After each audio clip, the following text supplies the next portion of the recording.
Most professionals I know have a plan to retire. It lives on a legal pad, or in a spreadsheet they opened twice, or in a conversation they have with their spouse 3 years ago.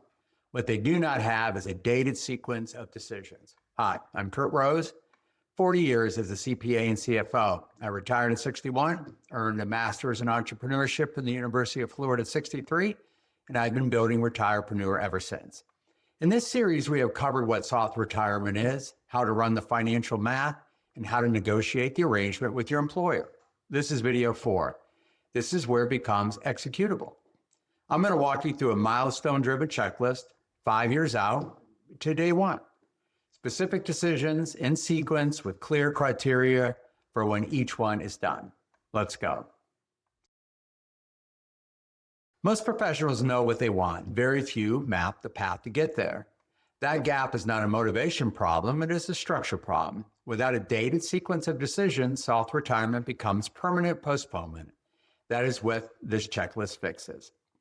Here's how it actually plays out without a plan. You tell yourself one more year becomes 2, and 2 becomes 5. The transition you plan to 58 is still on a legal pad at 64. Comfort and inertia are not minor forces. They are the default setting. A structured checklist is the only thing that replaces drift with forward movement. Before anything else on this checklist, you need one specific date, not a target age, not a general time frame, but a date. When do you want to be fully retired? Everything flows backward from that anchor. It does not have to be perfect. It can move, but it must exist before anything else does. Here is why that date matters so much from a CFO perspective. Financial models need an endpoint. Without a fixed retirement date, you cannot calculate how much bridge income you need for how long at what return assumption. Your Social Security claiming decision is entirely timeline dependent. The break-even math between 62, 67, and 70 changes based on when you actually leave. And your employer negotiation is stronger when you have a clear endpoint. You are not asking to slow down indefinitely, you're proposing a defined transition. The date is what makes that proposal credible. Pick the date. Everything else becomes calculable. 5 years out is where the financial foundation gets built. 4 things, all completed, not estimated. Gap, bridge, and runway calculated with real numbers. Your actual monthly expenses, your actual guaranteed income, the actual gap between them. Portfolio stress tested across conservative, base, and optimistic scenarios. Healthcare costs projected all the way through to your Medicare eligibility date at 65. This is the number most people underestimate, and Social Security claiming strategy decided, not deferred indefinitely. A specific target age model against your retirement date. I want to stop on the 3 scenario modeling because this is where CFO thinking separates from wishful thinking. Most people run one projection and call it a plan. That is not planning. That is optimism with a spreadsheet. 5 years out, you still have time to adjust. You can increase contributions, you can reduce spending, you can shift your target date by a year. The conservative scenario is the one that protects you. If the worst case works, everything else is upside. So run it first. The financial foundation is half the work at 5 years out. The professional side is the other half. You need to identify your single most marketable expertise, not your resume, but one capability. The problem you have solved repeatedly over a 30-plus year career. The recurring pattern is your consulting offer. You have 5 years to test it, refine it, and build the narrative before you need to sell it. Use that runway. This is the most underused advantage of a 5-year timeline. 5 years out, you still have a salary. A no at this stage costs nothing. It teaches you something important about pricing, positioning, or your audience. A no at 1 year out creates a financial crisis.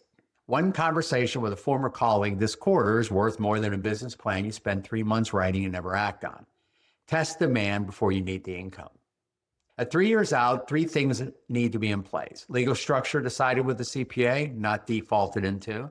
Business banking set up with clean accounting from $1, and your first potential client identified from your existing network, not a cold start. 3 years is the right window, long enough to build deliberately, close enough to stay accountable. The legal structure question is where I see the most costly mistakes. The right answer depends on your projected income, your state, and your overall tax picture, including Social Security timing and retirement account distributions. These variables interact in ways that matter. Get a CPA involved at 3 years out. not a tax time in year 2 after you have already made the decision by default. Changing structure after the fact is expensive and disruptive. Your professional network is a compounding asset. The mistake most people make is waiting until they have something to sell before reconnecting. Outreach driven by genuine interest lands completely differently than outreach driven by need. Start reconnecting with former colleagues and clients now. No pitch, just genuine curiosity about what they are working on. Build the relationship now so the professional offer is the only thing that is new when you are ready to make it. Here is the only consistent action required at the 3-year mark. 1 conversation per week, 1 call, 1 coffee, 1 LinkedIn exchange that turns into a real interaction. 52 touch points per year with people who already know and respect your work. By year 2 of consistent contact, you have a warm pipeline, not a cold start. That is what makes the difference between scrambling for clients and choosing among them. Inside the final year, 3 things must be confirmed, not in progress. The phased arrangement negotiated, documented, and signed. If you have not watched video 3 in this series on employer negotiation, do that before this conversation happens. Benefits confirmed in writing through your Medicare eligibility date. No gaps, no assumptions. And a succession of knowledge transfer plan in place. This protects the employer relationship and makes the negotiation easier. You are proposing a transition, not just requesting one. Before you execute any phased arrangement, one number needs to be confirmed. The bridge covers the gap. The difference between your reduced salary and your full living expenses must be covered by confirmed income, not projected consulting revenue, confirmed contracted income. If the bridge does not cover the gap, you adjust the arrangement before you start, not after you are already in it. Assumptions are not a bridge, numbers are. Quick pause. If you want to run gap, bridge, and runway numbers while you work through this, the tool I send people to, and the one that I use, is called Bolden. It's built specifically for this situation. Social Security timing, healthcare costs, consulting income, all modeled together. It's free to start, and the link is in the description. This is the one most financial checklists skip entirely, and it is often the hardest. 1 year out, you need to answer one question. Who are you without your job title? 3 sentences. Nothing to do with your career.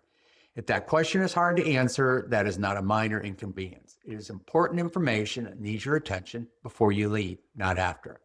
The professionals who struggle most in transition are the ones who deferred this work. Connected to identity is structure. The right time to build it is before you need it, not in response to the anxiety that shows up without it. An advisor or contributor role that keeps your expertise active. A peer group outside your current organization built before you leave so it is already real when you need it. And a creative or intellectual pursuit with lasting output. The professionals who struggle most wait until after they leave to build this. Do not be one of them. 90 days out, 4 checkpoints, all 4 confirmed, not in progress. 1, first client contacted. 2, health coverage confirmed through Medicare eligibility. 3, entity and tax structure set with your CPA. And 4, financial accounts fully separated and operational. If any one of these is unresolved at 90 days, that is your only priority until it's done. I want to be direct about this one because people underestimate how much it matters. 1 paying client in place before your last day is not optional.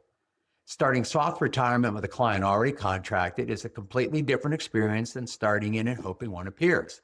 The confidence, structure, and income it provides cannot be replicated by savings alone. The client does not need to be large, it just needs to exist. It's proof of concept. Do not leave without it. The first 90 days are the most fragile period of the entire transition. Unstructured freedom feels like rest for about 3 weeks, then it starts to feel like anxiety. The antidote is designing your schedule before you need it. Know what your Tuesdays look like before your first Tuesday as a soft retiree. The schedule is not a constraint, it is the container that makes freedom sustainable. 1 financial discipline in the first 90 days. Do not touch your portfolio.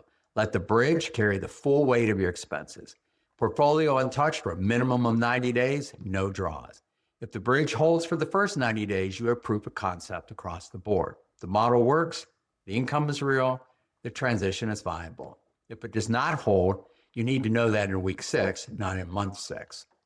Look at what's on the card. Week 2, cheap, easy adjustments. Month 4, expensive, time and momentum lost. Quarter 4, major course correction needed. That progression is why weekly review is non-negotiable in the first 90 days. Not monthly, not quarterly, but weekly.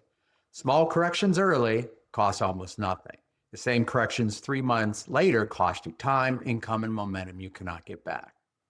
Once you are in the transition, 4 questions every year. Is the bridge holding? Has the full retirement date moved? And if so, was that a conscious decision or an unexamined drift? Is the identity transition happening on your terms? And does the plan still reflect what you actually want? Priorities shift over 5 years. The plan should follow them intentionally, not by default. Most people skip the annual review because it forces accountability. That is exactly why it works. One structured review per year is the difference between a transition you designed and one that happened to you. It catches the slow drift before it becomes a financial crisis. Here is the full arc on one card. 5 years out, build the strategic floor. 3 years out, develop the infrastructure. 1 year out, execute the arrangements. 90 days out, run the final checkpoints. Days 1 to 90, protect and stabilize the transition. Every phase has clear criteria. You know when it is done, or you keep working until it is. Everything I just walked you through comes down to one thing: pick a date. Everything else on this checklist is calculable once that date exists. The financial models, the bridge income targets, the Social Security strategy, the employer negotiation. All of it flows from one anchor date. And if your date is sooner than 5 years out, no need to panic. The checklist still works. Find the milestone closest to where you are right now and start there. You are not behind. You are just starting at a different point on the same path. The professionals who drift through these transitions are the ones who never picked a date at all. The checklist is linked first in the description below. Download it, fill in your retirement date at the top, and work through it one milestone at a time. If you want to run the actual gap, bridge, and runway numbers, Bolton is the tool. The link is also in the description. And if this series has been useful, subscribe to our Retirepreneur weekly newsletter. Every Tuesday, one actionable piece of content for professionals building their second act. Go to retirepreneur.com/subscribe. So that is the Soft Retirement series. 4 videos, start to finish. You have everything you need to build a plan that actually works. So keep building.